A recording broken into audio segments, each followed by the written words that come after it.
Amém, Jesus. Cumprimento a igreja com a paz do nosso Senhor Jesus Cristo, amém?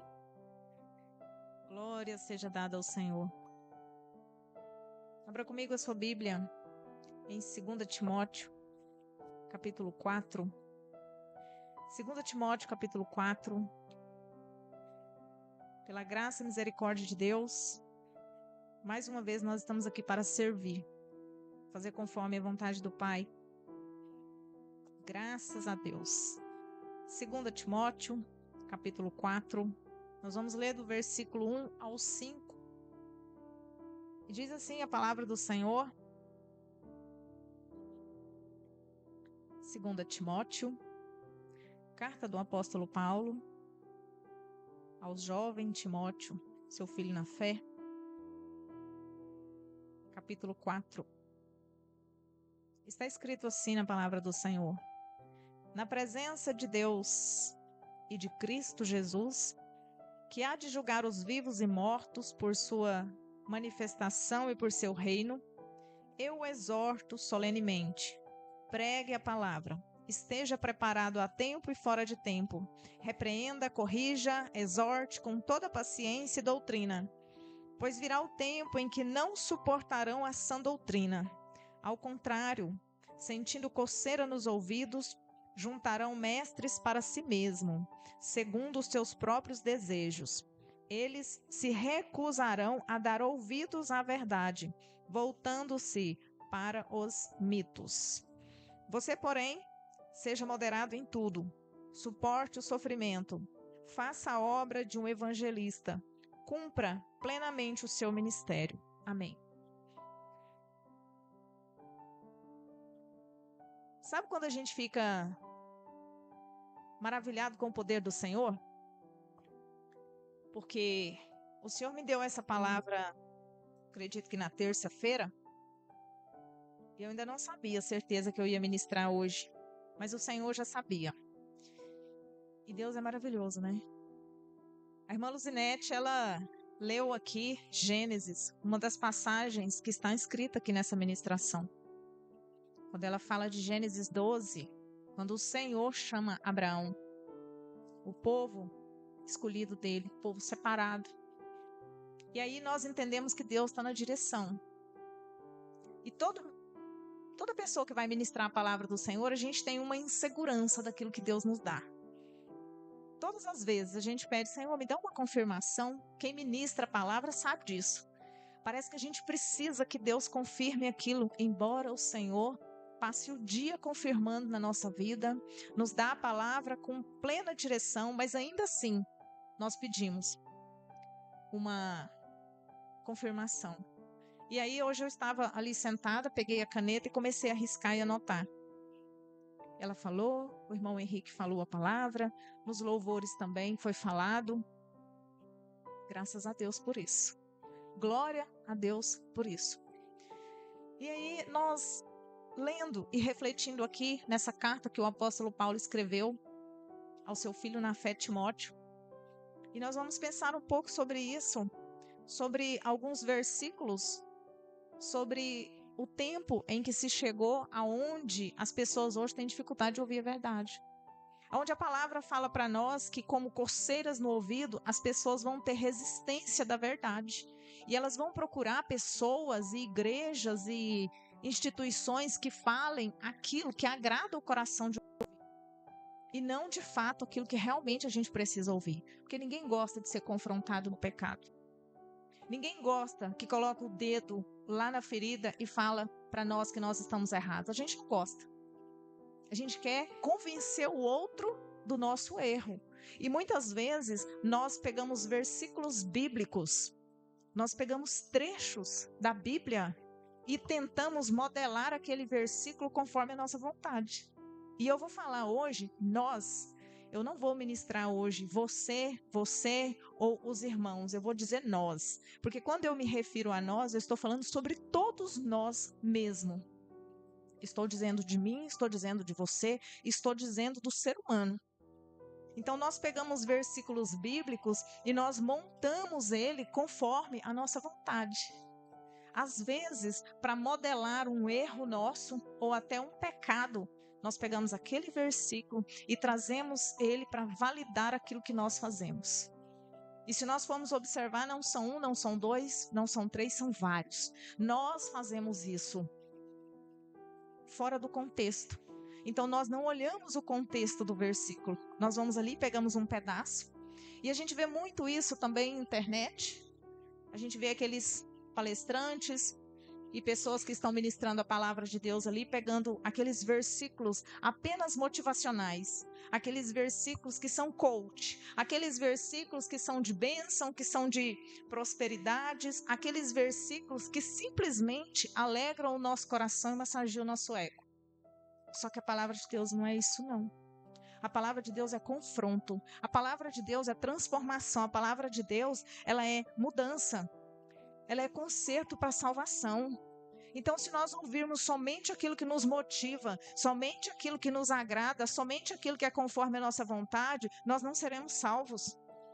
Porque senão não havia necessidade da existência da palavra de Deus para nós como direção das nossas vidas. E nós, como cristãos, nós precisamos ficar atentos nisso. E aí a gente começa a pegar esses versículos e colocar no nosso dia a dia e validar como verdade que nós pegamos para justificar a nossa falha e nosso erro. Não é que nós não podemos usar os versículos, mas nós precisamos olhar o contexto. E aí nessa noite eu quero te convidar a refletir comigo sobre alguns versículos que eu e você usamos, que eu e você ouvimos e que nós vemos pessoas usando e que muitas vezes tem afastado pessoas do reino, ao invés de aproximar e garantir a salvação para aqueles que ouvem. E nós como igreja, nós precisamos ficar atentos a isso. O primeiro deles, eu separei vários aqui, igreja, vários. Mas eu vou trazer apenas alguns aqui. O primeiro que eu achei que eu já ouvi em vários lugares, em várias igrejas, em várias ministrações, em oração, e eu mesmo falo, e nós falamos aqui no círculo de oração. Tudo posso naquele que me fortalece. Não pode, não. Deus coloca limite em tudo. Deus coloca limite no dia, na noite. Deus coloca limite no mar. Deus coloca limite nas situações. Quando o apóstolo Paulo escreveu isso aqui, tudo posso naquele que me fortalece, ele estava escrevendo para a igreja de Filipe. Ele estava escrevendo aos filipenses acerca da contribuição que ele estava recebendo do seu ministério. Quando ele fala, tudo posso naquele que me fortalece, ele está dizendo sobre as circunstâncias que ele aprendeu a conviver. Ele está falando que ele aprendeu a viver na bonança, na escassez, no muito, no pouco. E tudo posso naquele que me fortalece, diante das circunstâncias, as dificuldades, as adversidades que eu passo. Não quer dizer que eu posso sair por aí fazendo aquilo que eu quiser, porque eu posso todas as coisas no Senhor. Não é esse o sentido da palavra. Mas nós fazemos o quê? Nós pegamos esse versículo e colocamos dentro de nós e achamos, eu posso sair por aí fazendo tudo que eu quiser, porque eu posso tudo naquele que me fortalece. Sem observar o contexto. Mas eu não posso usar esse versículo? Pode. Mas saiba o contexto. Entenda em que tempo foi escrito e para que foi escrito, em qual situação, para que nós não venhamos achar que nós podemos todas as coisas a partir do momento que nós não podemos. Nós podemos no Senhor. Então, o versículo não é sobre nós, mas é sobre Ele. Não é sobre nós. Quem pode todas as coisas é o Senhor e não nós. Mas a gente não reflete sobre isso. A gente quer pegar e aplicar na vida. Outro, que a irmã Luzinete leu aqui. Sê tu uma bênção. Aí a gente fala, tem gente que pensa, né? Sê tu é uma bênção. Sê tu uma bênção. Para quem foi que Deus falou? Sê tu uma bênção. Ela leu aqui. Deus fazendo uma aliança com Abraão. Deus falou para Abraão, sê tu uma bênção. E aí ele complementou, abençoarei os que te abençoarem, amaldiçoarei os que te amaldiçoarem. Então quer dizer que eu não sou bênção? É bênção, mas essa palavra não foi dita para mim. Essa palavra foi dita para Abraão, num contexto de uma aliança com Abraão. Mas eu não posso usar esse versículo? Pode, mas você precisa saber qual é o contexto para não cometer erros sobre aquilo que você está falando. E aí nós seguimos. Quando Deus fala para Abraão, sai do meio da tua parentela.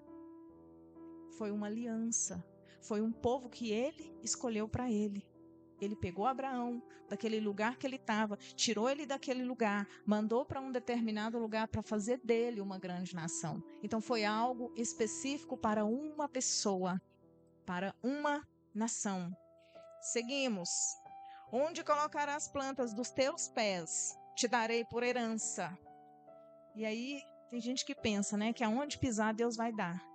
Aonde você colocar a planta dos seus pés, você vai ter por herança. Deus falou isso para Josué.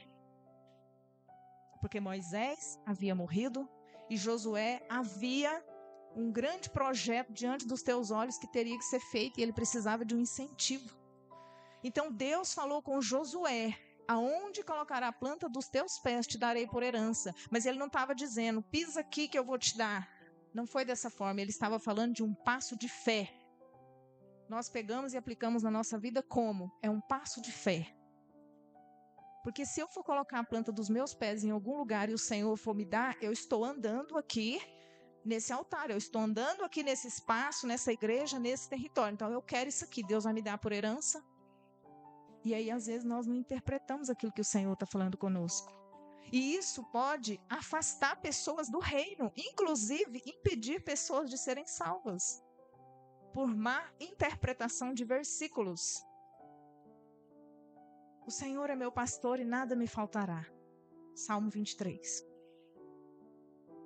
Então, se Jesus é meu pastor, eu não posso ter falta de nada. E as pessoas que passam fome? E as pessoas que passam dificuldade? Então, Jesus não é pastor deles? Quando diz, o Senhor é meu pastor, de nada terei falta daquilo que Ele acha essencial na minha vida. Não é aquilo que eu quero, mas é aquilo que o Senhor coloca sobre mim. Então nós precisamos interpretar tudo isso para que nós possamos de fato entender a ministração da palavra do Senhor no nosso coração. Onde estiveres, estarei contigo. Nós temos vários versículos que Deus usa essa expressão, mas isso é para servos fiéis, não é para qualquer um. Deus falou para Josué, falou para Jeremias, falou para Isaías. Aonde você estiver, eu estou contigo. Mas não é para todo mundo, porque nós sabemos que, infelizmente, algumas pessoas que não serão salvas estarão no inferno. Deus não vai estar lá. Então, se fosse para todo mundo, aonde estiver estarei contigo, o Senhor não vai estar no inferno.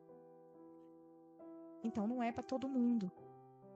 É para aqueles que são servos fiéis. Aonde estiveres, estarei contigo, fazendo aquilo que eu determino. É para quem tem aliança. Esse aqui também ouço muito. A menina dos olhos de Deus. Você é a menina dos olhos de Deus. Salmo 17, no verso 8. Davi ora a Deus. Guarda-me como a menina do olho. Esconde-me à sombra das tuas asas. Ele orou quando ele estava sendo perseguido por Saul e quando ele estava passando por conflitos de nações que estavam perseguindo. Mas ele orou referindo-se a Deuteronômio 32, quando Deus diz no versículo 9, porque a porção do Senhor é seu povo, Jacó é a parte da sua herança. Achou-o numa terra deserta e num ermo solitário cheio de uivos. Cercou, instruiu e guardou com a menina do seu olho. Ele está falando de quem? Israel. Ele está falando do cuidado de Deus com o povo que ele escolheu. Uai, pastora, mas eu não posso ser a menina dos olhos de Deus? Você pode pedir para que Deus te guarda como a menina dos olhos. Mas essa palavra não foi dita para mim, para você. Essa palavra foi dita para Israel. E eu já vi muitas pessoas orando e falando, porque você é a menina dos olhos de Deus. Se eu disser, irmão Guilherme, Eu oro para que o Senhor te guarde como uma menina dos olhos. Ok. Porque é o cuidado, é o guardar de Deus sobre as nossas vidas.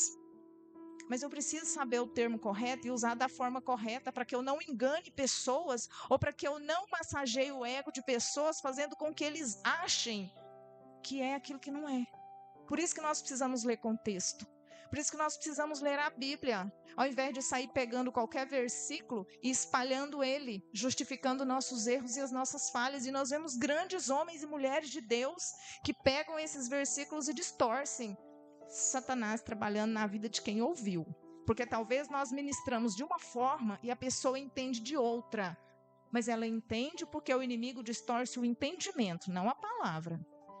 Porque às vezes o pastor, a pastora, ou o ministrante, ou o palestrante prega de uma forma, mas a pessoa, trazendo o conceito para dentro de si, entende do jeito que ela quer, do jeito que é favorável. Nós temos esse defeito.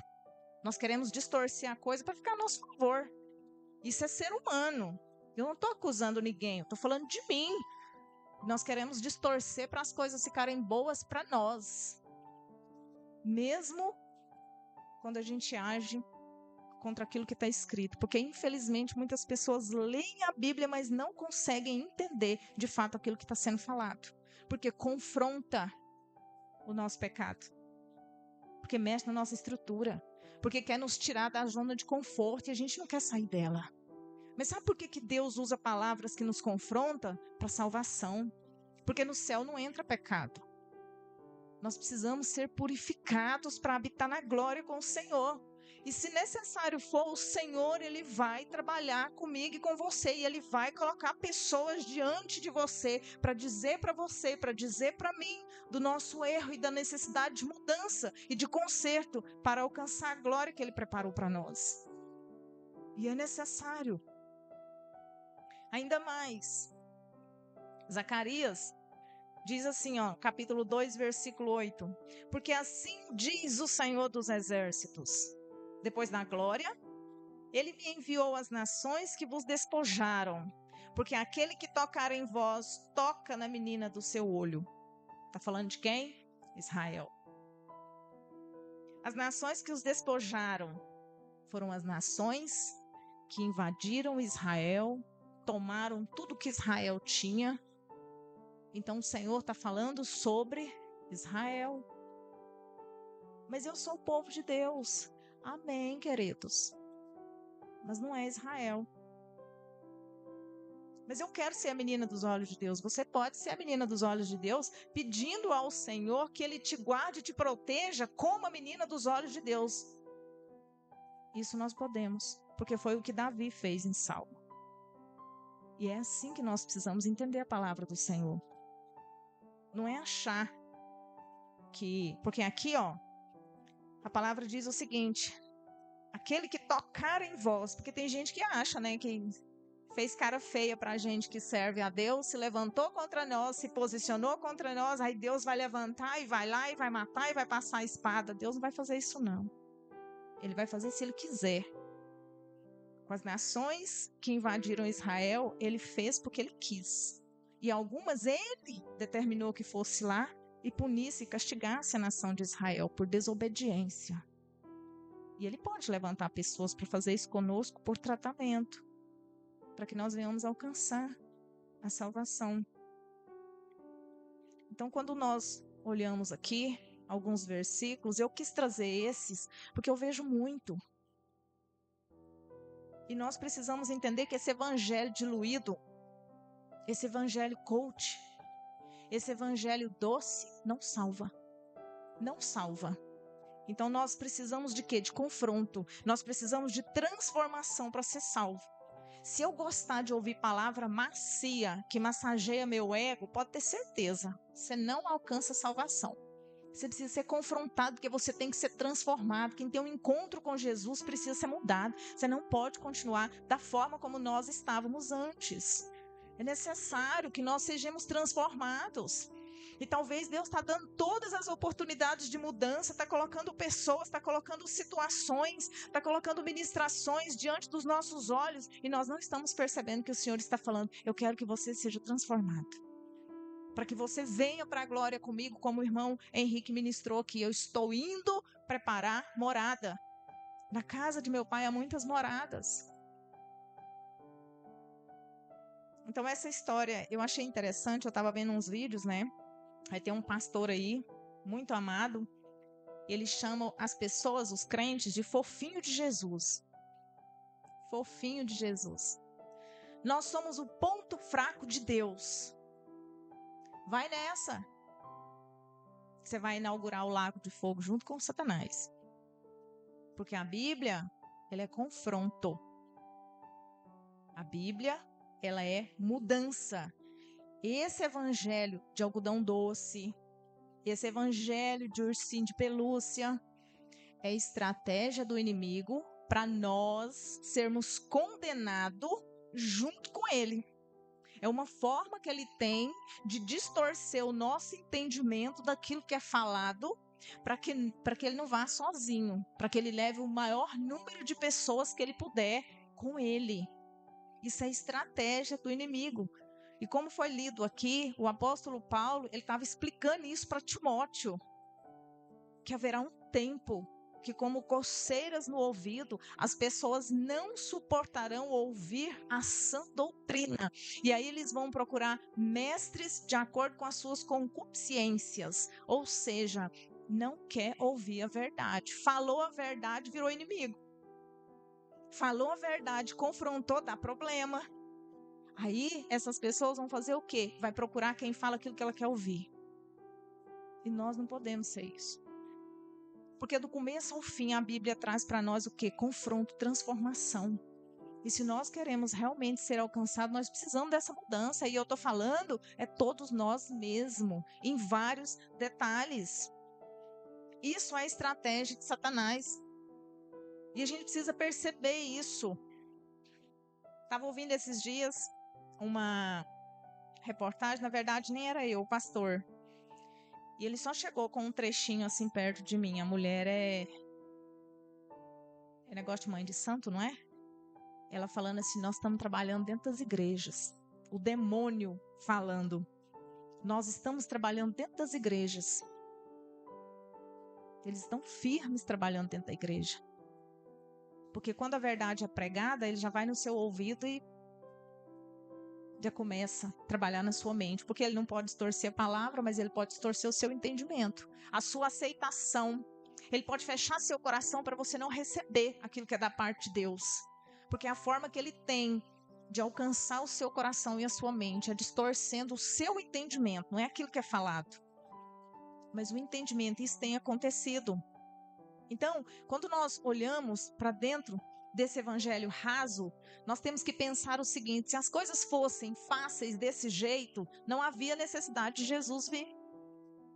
Não havia necessidade dele deixar o esplendor da glória dele, vir santo, inocente, passar por todo o processo que ele passou, morrer na cruz para que eu e você pudéssemos alcançar a salvação. Não faz sentido ter cruz do Calvário se não tivesse a necessidade de mudança.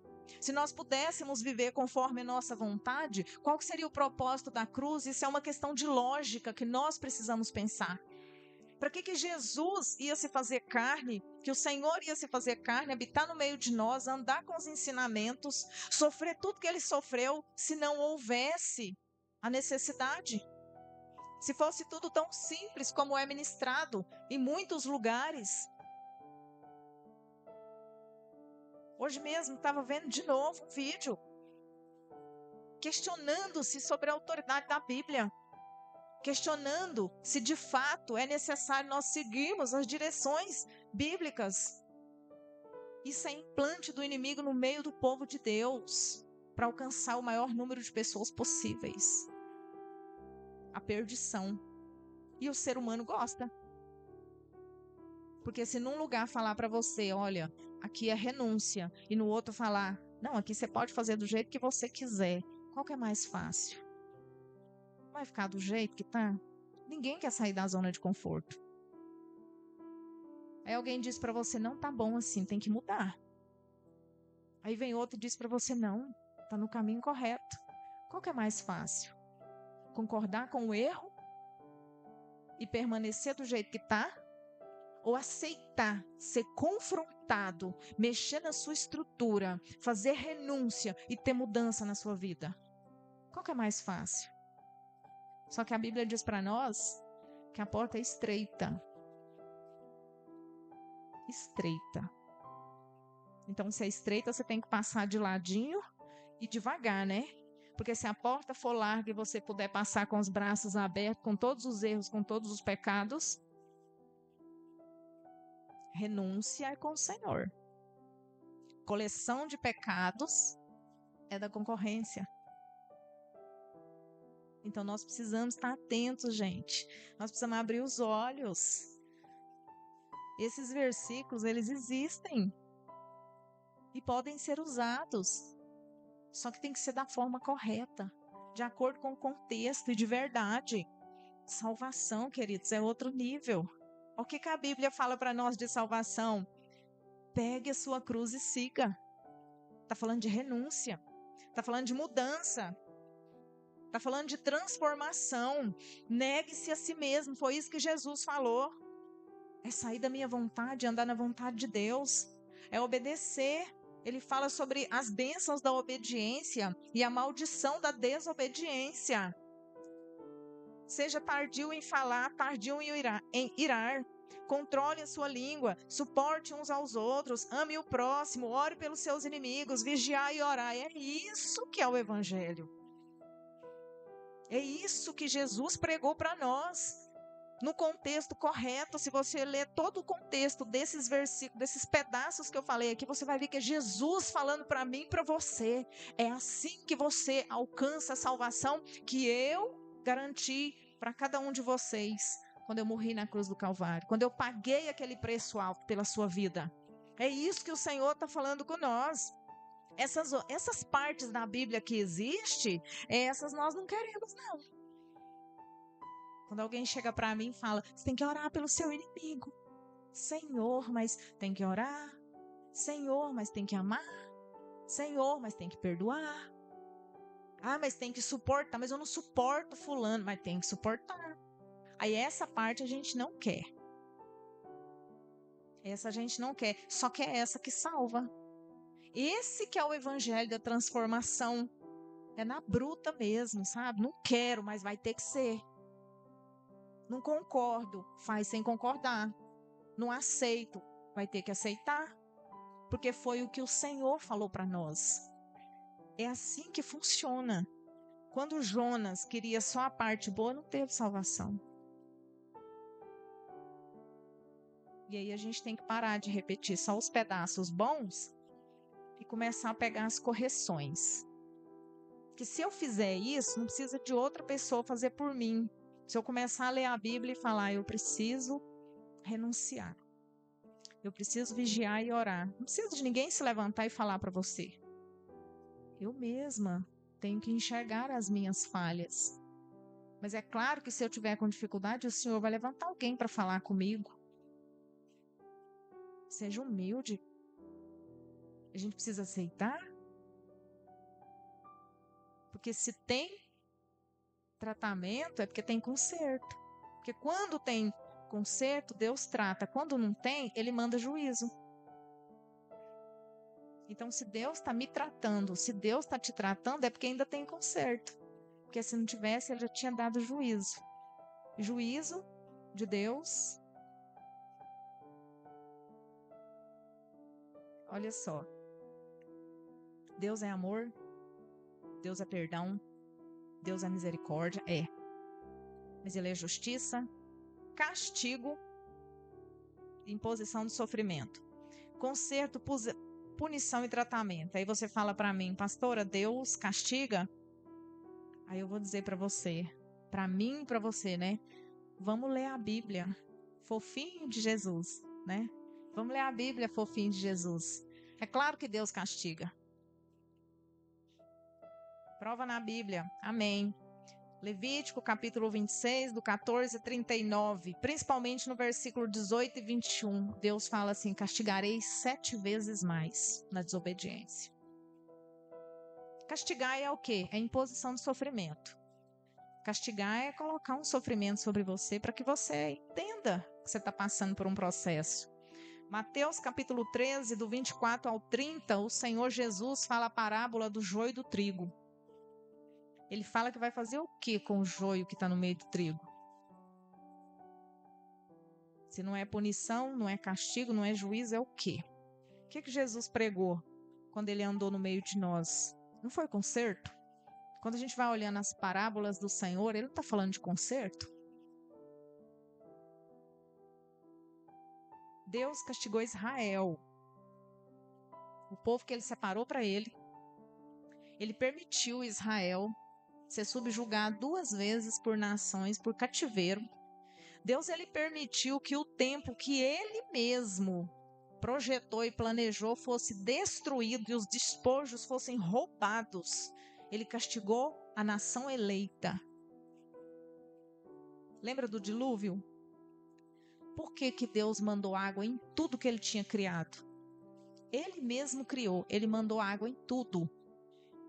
E salvou apenas uma família. Por que ele fez isso? Se nós formos lá em Gênesis, no capítulo 6, o versículo 12 e 13, a gente vai ver lá Deus falando que a terra estava corrompida e não tinha mais conserto. Ele foi lá e decretou juízo. Deus castiga. Quando tem conserto, ele trata. Quando não tem, dá juízo. Então deixa eu falar uma coisa aqui para mim e para você. Você está sendo tratado por Deus em alguma situação que precisa?